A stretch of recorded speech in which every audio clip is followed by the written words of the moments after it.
Так, друзья, продолжаем образовательную площадку. У нас осталось 2 онлайн-выступления. Сейчас к нам присоединилась Сардана Ивановна Посельская, заведующая отделом социокультурных взаимодействий Национального художественного музея Республики Саха-Якутия.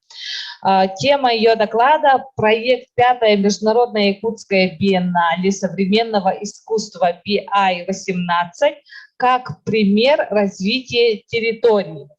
Сардана Ивановна также является куратором многих музейных программ, и мы сейчас с радостью предоставляем ей слово.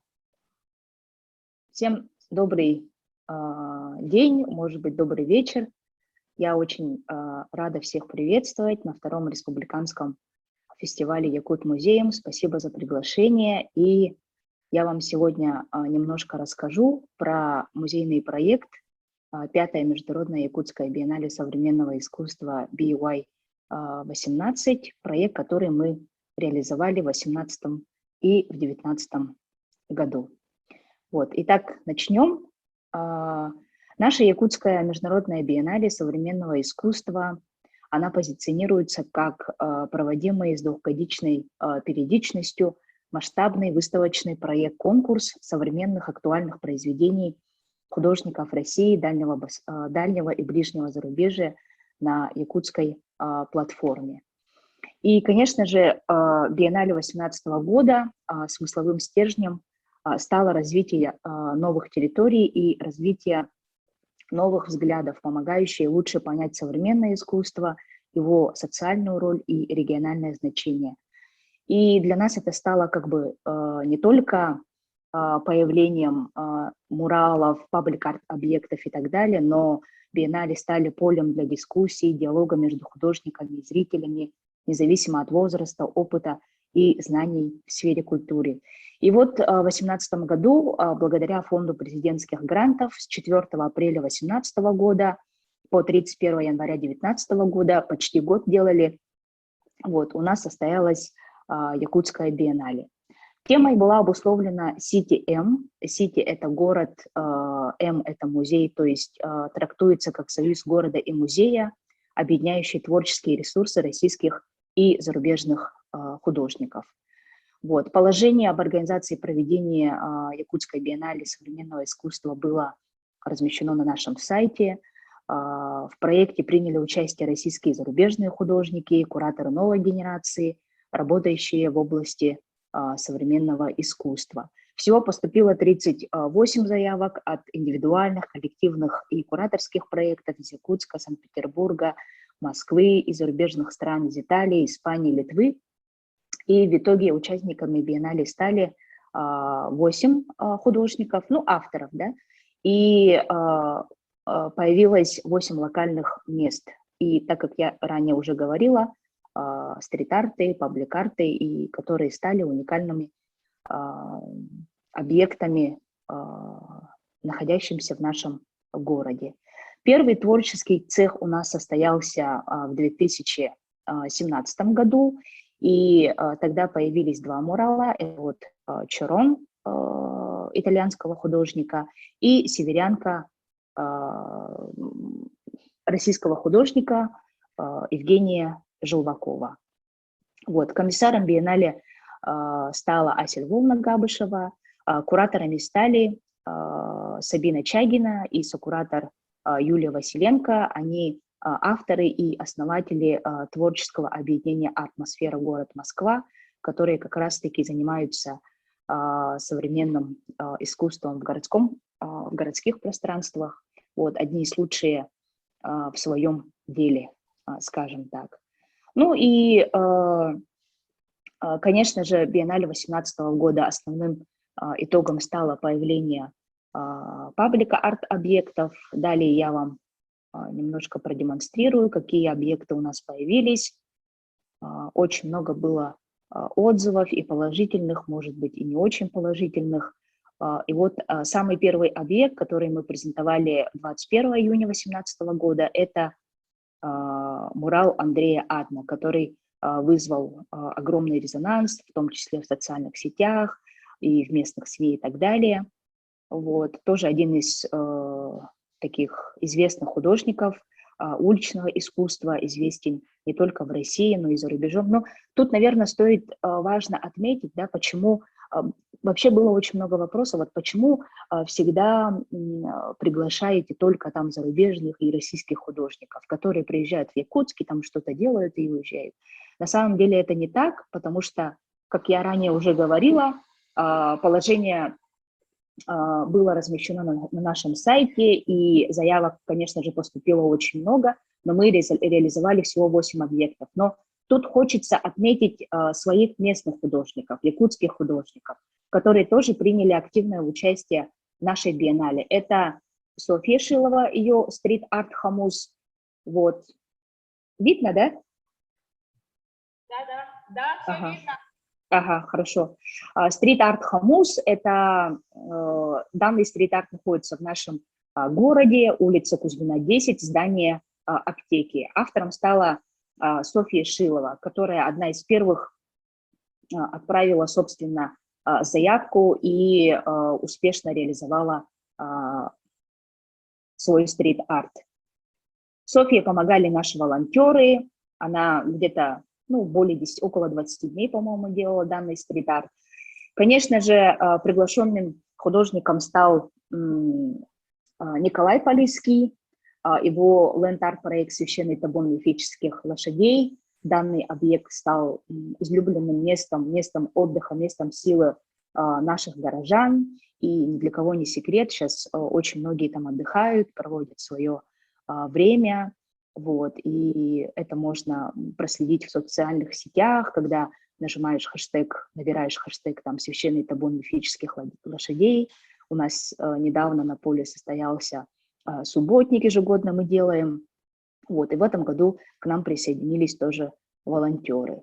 Ну, Николая Полисского, наверное, представлять не надо, он один из тоже известных художников российских, и он является автором уникального архитектурного фестиваля «Архстояние», который проходит в Калужской области, и художник, который начал, собственно, ленд-арт искусство на территории России. И у него получается вот парк Никола Ленивец, который находится в Калуге, является одним из крупных таких природных парков не только России, оказывается, но и, собственно, на территории Европы. Вот. И, конечно же, участие Николая Полисского дало нашей Якутской биеннале огромный статус, и мы были очень рады его приветствовать у нас в Якутске. И у нас появился очень интересный такой ленд-арт-объект. Все, получается, мифические лошади, собственно, они сделаны вручную из стальника, из лозы, растущей как бы в нашей местности. Вот, и получается, все это сделано из природных материалов. Вот. Вот его объекты, это его известный бабур, тоже арт-объект, который находится вот, в Николе Ленивце. Также у нас участниками стали Светлана Бугаева, Мария Скрябина, появилась инсталляция «Я люблю Якутск». Это два объекта у нас, получается, появились в рамках софинансирования. Это вот «Я люблю Якутск» и стрит-арт Софьи Шиловой. И, собственно, мы эти два арт-объекта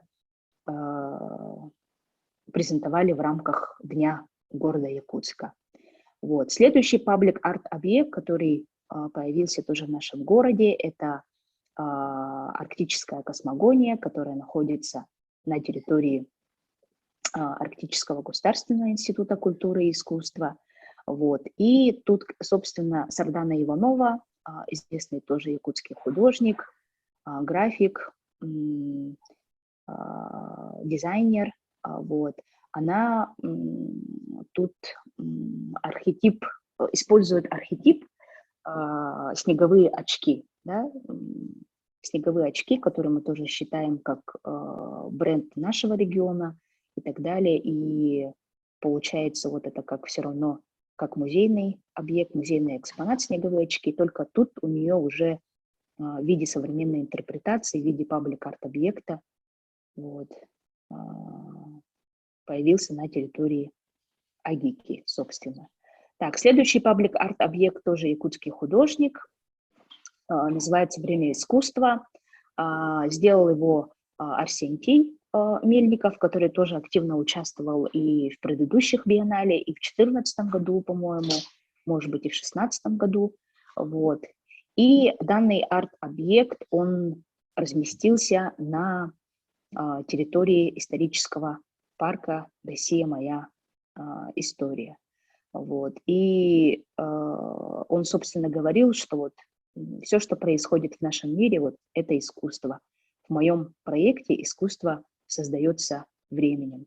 Поэтому он вот паблик-арт-объект назвал «Время искусства», но кураторы все-таки решили выбрать данный арт-объект, потому что по там, описаниям и так далее им это понравилось.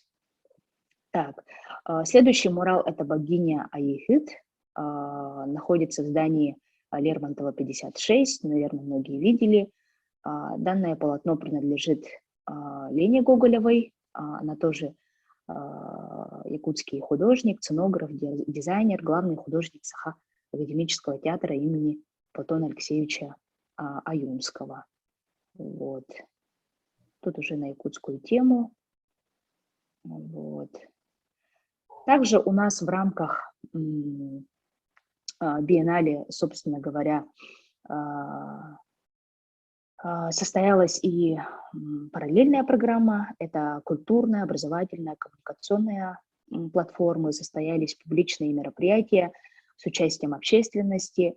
Торжественное открытие биеннале у нас состоялось на Комсомольской площади, вот, и многочисленные мастер-классы, публичные лекции с участием российских и зарубежных лекторов, экспертов, творческие встречи с художниками. Так, мы еще делали выставку художника из Сербии, вот тоже в рамках национального праздника ИСЭХ в нашем Национальном художественном музее. И, конечно же, один из ключевых этапов проекта стало, конечно, развитие социальных институций, как, ну, допустим, волонтерское движение, да, это привлечение жителей города, собственно, создание священного табуна мифических лошадей. Нам и помогали и семьи, желающие, также помогали участники проекта, там, «Я блогер», по-моему, это совместно мы с городом делали. Ну, так как вообще биеннале делали в партнерстве с городским округом город Якутск, да, конечно, нам очень помогали наши партнеры, да, социальные партнеры, которые во многом помогали, потому что проведение того или иного мероприятия, будь то это открытие, будь то это проведение каких-то дискуссий на разных площадках, вот, это, собственно, все должно быть согласование и так далее. Вот. И так, ну, я тут покажу дальше. Вот. А также делали еще выставку, организовали выставку «Искусство в тебе».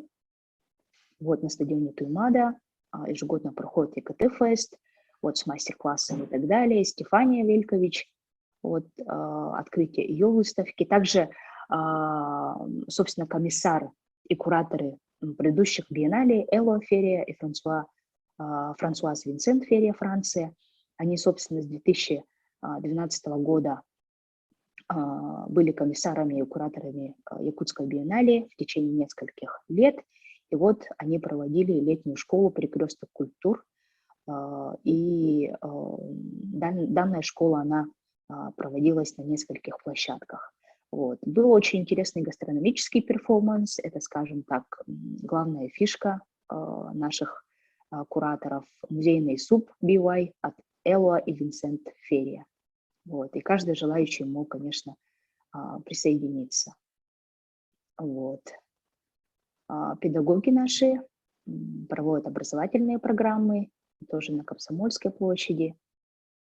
Вот. Также лекторная часть, к нам приезжали эксперты Алексей Комов, Светлана Тейлор, вот, которые проводили свои лекции. Также вот, очень интересный эксперт Тереза Латушевская-Сирда по приглашению вот Сабины Чагиной, она к нам приехала, стала участником тоже Якутской биеннале, она является вице-президентом фонда Urban Forms Польша. Есть небольшой город Лодзь, тоже такой интересный город, где находится огромное количество муралов и так далее, и, собственно, этим всем занимается Тереза Латушевская-Сирда. Вот, поэтому было интересно слушать ее мнение, как они делали, да, как украшали город произведениями искусства, как они работают с художниками и так далее. Ну, конечно, в европейских городах и такими вещами, собственно, занимаются и частные фонды, там, совместно с госструктурами и так далее. Вот. Ну и творческие встречи у нас проводились и с куратором, и с Николаем Полисским. Вот. У нас был создан новый сайт, торжественно мы открывали почти каждый объект, и не только там открытие самой биеннале, да, вот. Это у нас вот первое заседание оргкомитета, которое состоялось 4 апреля. Потом была очень большая проведена организационная работа по выборе площадок на территории города Якутска совместно с главным архитектором города Якутска, тогда была Ирина Алексеева. Вот. И, собственно, конечно же, размещение каждого объекта, оно, безусловно, согласовывается с городом и так далее.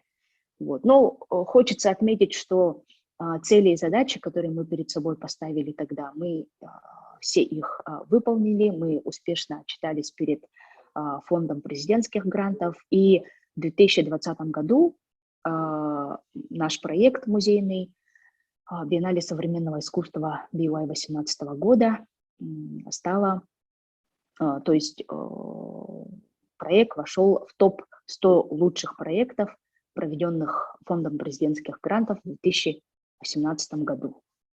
Вот. И, конечно же, проект в дальнейшем будет продолжаться, будет биеннале уже в 2022 году. Вот. Поэтому, собственно, вот и все. Если есть какие-то вопросы, я могу ответить, если, конечно, смогу.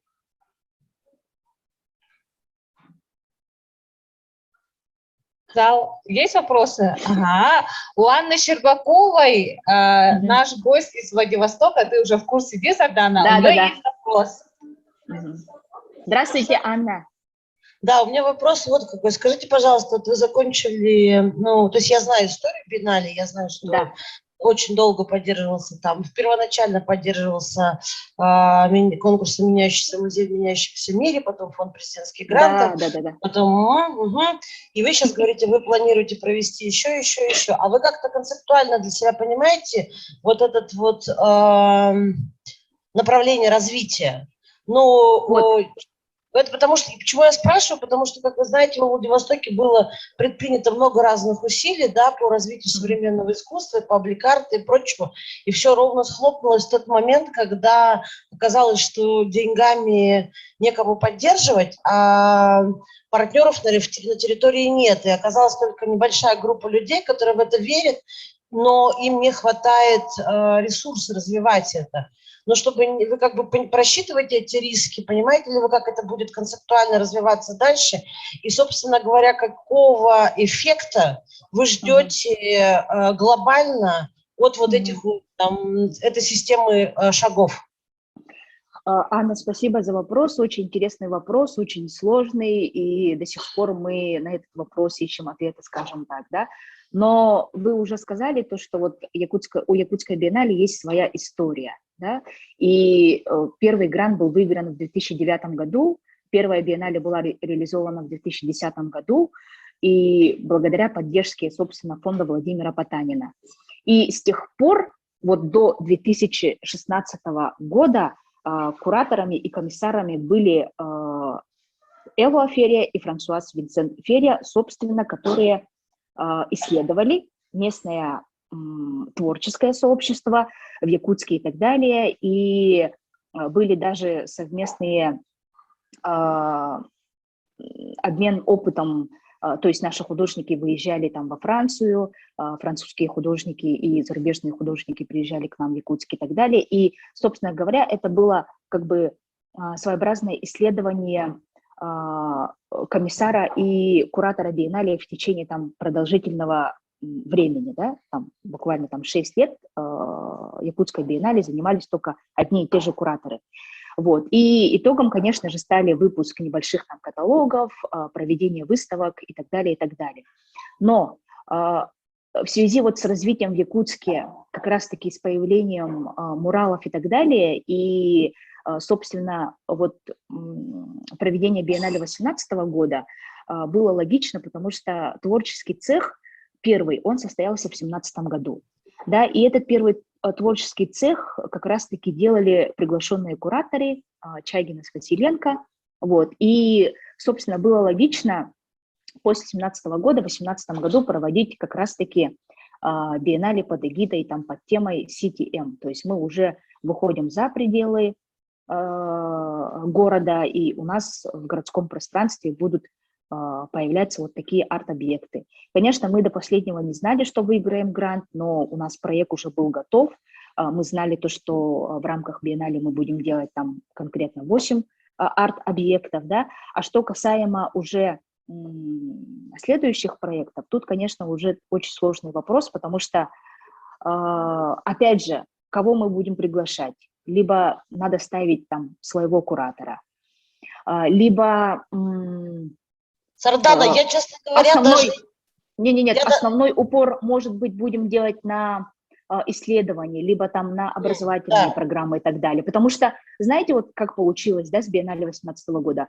Паблик-арты объекты появились, даже очень качественные, с участием как бы исключительно там профессиональных художников, которые имеют образование, но при этом мало было именно образовательной части, потому что отчасти, может быть, люди не были готовы к таким арт-объектам, когда у нас Акуда появился в городе, просто был огромный резонанс, почему поставили вот эту голову, откуда вообще пригласили вот этого художника. Вот как раз вот по этой части, ну, я бы не сказала какое-то упущение, да, но все-таки образовательную часть, мне кажется, надо усилить, и над этим надо очень качественно подумать.